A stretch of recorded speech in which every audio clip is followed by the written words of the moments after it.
किसी ने बड़े कमाल की बात कही है कि अगर रिश्तों की गांठें खुल सकती है तो उन रिश्तों के धागे पर कैंची नहीं चलाते। Hey friends, this is our channel get some boost. और चलो आज कुछ अच्छा सुनते हैं। आपको सुनाते हैं महाभारत की कहानी। जब महाभारत का युद्ध चल रहा था तब कौरवों की ओर से पितामह भीष्म, गुरु द्रोण, कृपाचार्य जैसे दिग्गज लड़ रहे थे और पांडवों की तरफ से उनका साथ भगवान श्री कृष्ण दे रहे थे। कौरवों की सेना में हाहाकार मच जाता था जब अर्जुन का गांडीव चलता था। रोज शाम में जब युद्ध खत्म होता था तो सब अपने अपने शिविरों में लौट आते थे।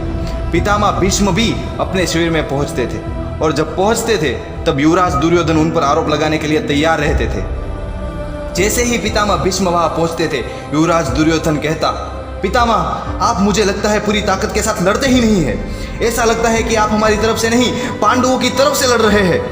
आप पांडवों का वध क्यों नहीं कर रहे हैं? रोज शाम में, रोज शिविर में पहुंचते से ही दुर्योधन यही आरोप लगाता था।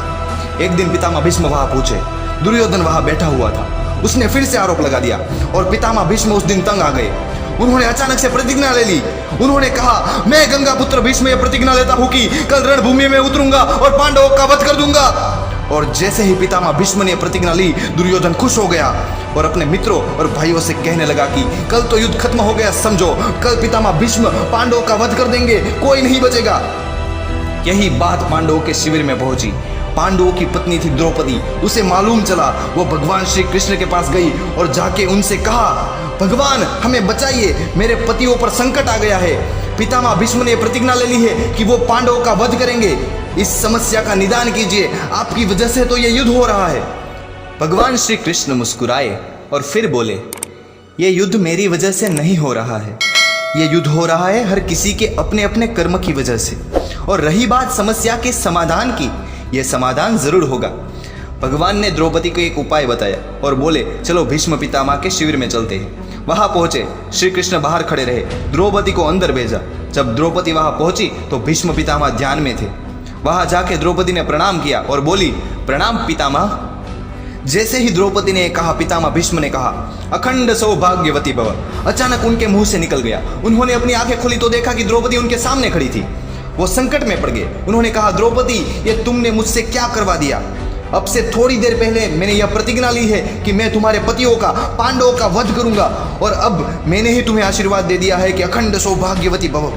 मैं तो संकट में पड़ गया हूं। एक तरफ मेरी प्रतिज्ञा और दूसरी तरफ मेरा आशीर्वाद। पितामह भीष्म ने कहा, यह तुमसे किसने करवाया है? तुम तो यह नहीं कर सकती। द्रौपदी ने कहा, मुझसे श्री कृष्ण ने करवाया है। पितामह ने कहा, श्री कृष्ण को अंदर बुलाओ। श्री कृष्ण वहां पहुंचे तो पितामह ने कहा, प्रभु, ये आपने मुझसे क्या करवा दिया? मेरी प्रतिज्ञा को मेरे ही वचन से तोड़वा दिया। अब आप मेरी समस्या का समाधान कीजिए। भगवान श्री कृष्ण ने कहा, आपकी समस्या का समाधान आपके खुद के पास है। पांडवों को बुलाया गया। जब पांडव आए तब उनसे पितामह भीष्म ने कहा, मेरी बात तुम्हें माननी होगी। पांडवों ने कहा, ठीक है।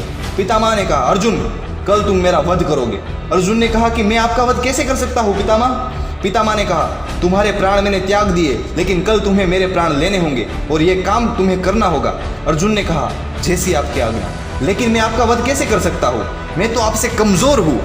पितामह ने कहा, बिल्कुल, मैं जब अपनी पूरी ताकत के साथ लड़ूंगा तब तुम मुझे नहीं हरा सकते, लेकिन एक उपाय है कि तुम मेरे सामने किसी नारी को लेके आ जाओ। लेकिन पांडवों ने कहा कि रणभूमि में नारी कहाँ से आएगी? तो पितामह ने कहा कि बेटा, तुम्हारी सेना में शिखंडी है, जो कि बचपन में शिखंडिनी पैदा हुई थी, जो बाद में यक्ष की वजह से शिखंडी हुई। तो उस शिखंडी को मेरे सामने लेके आना और पीछे से बाण चला देना। अर्जुन ने वैसा ही किया। ना तो पितामह भीष्म की प्रतिज्ञा टूटी और ना ही वचन। भगवान श्री कृष्ण ने सबको अपने अपने संकट से बाहर निकाल लिया। छोटी सी कहानी लाइफ में बहुत बड़ी बात सिखाती है। सबसे बड़ी बात है संस्कार। पांडवों की पत्नी द्रौपदी जाकर के पितामह भीष्म को प्रणाम करती है, उन्हें नमन करती है, उन्हें नमस्कार करती है और वह आशीर्वाद देते हैं, अखंड सौभाग्यवती भव। हमको अपने अपने संस्कार नहीं भूलने चाहिए, क्योंकि संस्कार जिंदा रहेंगे तो हम जिंदा रहेंगे। दूसरी बात, अगर यही बात कौरव की पत्नी कर देती तो उन्हें भी अखंड सौभाग्यवती भव का आशीर्वाद मिल जाता, कौरव भी जिंदा रहते। तीसरी सबसे बड़ी बात यह है कि जिंदगी में हर समस्या का समाधान है। इतने बड़े बड़े संकट आए, लेकिन महाभारत में हर संकट का समाधान होता गया, क्योंकि भगवान श्री